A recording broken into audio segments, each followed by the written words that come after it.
Bonjour à tous, on se retrouve aujourd'hui pour une nouvelle vidéo dans laquelle on va s'intéresser à une notion complexe et sensible, celle des migrations.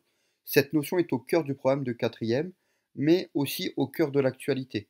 Dernièrement, vous avez dû voir ces images de l'Ocean Viking avec tous les débats pour savoir qui de l'Italie ou de la France allait accueillir ce bateau rempli de migrants. Le mot migration est un mot très populaire, que ce soit en politique ou dans les médias. C'est un mot qu'il faut apprendre à connaître et à utiliser correctement. Commençons par définir le mot migration.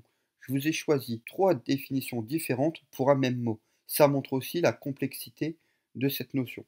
Donc pour Larousse, c'est un déplacement volontaire d'individus ou de populations d'un pays dans un autre ou d'une région dans une autre, pour des raisons économiques, politiques ou culturelles. Pour le petit Robert, c'est un déplacement de population qui passe d'un pays dans un autre pour s'y établir.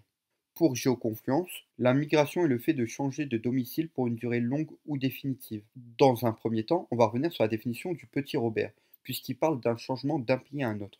Et donc, ça va être un premier point à expliquer.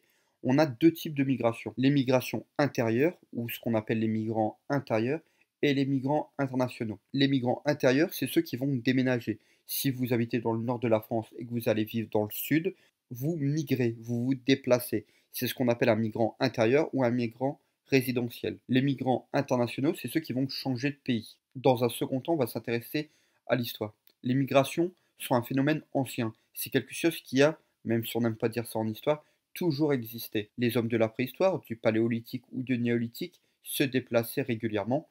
Ils étaient souvent nomades, notamment au paléolithique. Les Grecs ont aussi fondé de nombreuses colonies en dehors de la Grèce, donc c'est la preuve qu'ils ont migré de la Grèce vers d'autres endroits, notamment autour de la Méditerranée. On peut évoquer aussi ce qu'on appelle les peuples barbares qui vont envahir l'Europe et notamment l'Empire romain. On peut évoquer aussi la situation des Espagnols, des Portugais, des Français ou encore des Anglais avec la colonisation. On peut évoquer aussi la grande migration européenne du 19e siècle, notamment le départ de nombreux Européens vers les États-Unis. Donc c'est un phénomène qu'on va retrouver dans toutes les étapes de notre histoire. C'est quelque chose qui est classique. Mais c'est vrai que depuis les années 1960, on a une augmentation très rapide du nombre de migrants dans le monde. On est passé de 77 millions de migrants en 1965 à 258 millions en 2017. Il faut aussi remettre ça dans un contexte plus global. Si le nombre de migrants augmente, c'est aussi que la population augmente. On est passé en quelques années de 2 milliards à 8 milliards aujourd'hui en novembre 2022 d'habitants. On va s'intéresser maintenant aux différents types de migration. La première, l'une des plus connues, c'est la migration politique. C'est la migration d'un individu qui quitte son pays d'origine pour protéger sa liberté ou sa vie. On a dernièrement plusieurs exemples, ce qui s'est passé en Syrie, l'Afghanistan ou encore l'Ukraine depuis le début de cette année. On peut aussi évoquer deux autres situations. On peut aussi évoquer deux autres raisons. Ceux qui quittent leur pays pour des raisons religieuses, notamment on peut parler par exemple des Rohingyas en Birmanie. On peut évoquer aussi la situation des personnes LGBT, notamment dans les nombreux pays qui interdisent l'homosexualité. Le deuxième point, celui qui va se développer de plus en plus dans le futur, c'est les migrations climatiques. C'est ceux qui doivent quitter leur logement, leur maison, pour des raisons climatiques. On a selon moi deux gros types de migration climatique. Ceux qui fuient l'avancée du désert, la désertification, c'est ce qu'on va trouver notamment en Afrique subsaharienne. Et on va aussi trouver toutes les personnes qui vont devoir fuir à cause de la montée des eaux, que ce soit comme ici au Bangladesh, avec la montée des eaux, ou ça peut être aussi toutes les petites îles du Pacifique, Tuvalu, Vanuatu, où les gens sont obligés de quitter leur île ou vont devoir quitter leur île face à la montée des eaux. Enfin, le dernier point, les migrations économiques. La migration économique, c'est quand on quitte son pays, notamment pour avoir une meilleure situation professionnelle. Notamment si on s'intéresse à la France, on voit que des Français vivent dans de nombreux pays à l'étranger pour le travail. Beaucoup de Français sont des migrants. Si je vous prends quelques Français, voilà quelques Français célèbres, des sportifs, des chanteurs, des acteurs, qui ont quitté la France pour des raisons professionnelles ou fiscales. Ce sont aussi des migrants. Il faut se sortir le cliché du migrant qui vient d'un pays pauvre vers un pays riche. Ça peut être aussi des migrations entre pays riches. Donc même s'il ne faut pas être dans le cliché, il y a aussi ces migrants qui risquent leur vie en traversant la Méditerranée sur des bateaux gonflables. Le mot migrant est un mot qui regroupe toute forme de migration. Pour la suite, on va s'intéresser aux différentes échelles de migration. Dans un premier temps, regardez ce tableau. Ce qui nous intéresse, c'est les chiffres en rouge.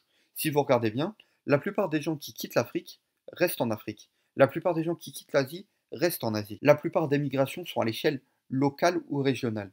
Les gens qui quittent leur pays vont d'abord s'installer dans les pays autour. Ceux qui vont pouvoir changer de continent, c'est ceux qui ont les moyens de le faire. Le parcours d'un migrant n'est pas un parcours rectiligne, c'est très rare. Le parcours rectiligne concerne les migrations entre pays riches notamment. C'est le Français qui va prendre l'avion ou le train pour aller vivre dans un pays étranger. Dans le livre scolaire, vous allez trouver le parcours d'un migrant afghan. Et comme on peut le voir, ça va être un parcours très long, très difficile. Il va utiliser plusieurs moyens de transport. D'abord ses pieds, la voiture, le bus, le train, le bateau. Il va passer par de nombreux pays, faire de nombreux arrêts. C'est plein de petites étapes. C'est très difficile. Maintenant, j'aimerais vous présenter les différents statuts des migrants, puisque on utilise le mot migrant pour désigner l'ensemble. Déjà, on a beaucoup de mots pour désigner les migrants légaux, ceux avec un statut légal, officiel. On a le mot expatrié. Généralement, on l'utilise que pour désigner un migrant qui part d'un pays riche vers un autre pays riche. C'est le cas d'un Français qui va vivre aux États-Unis.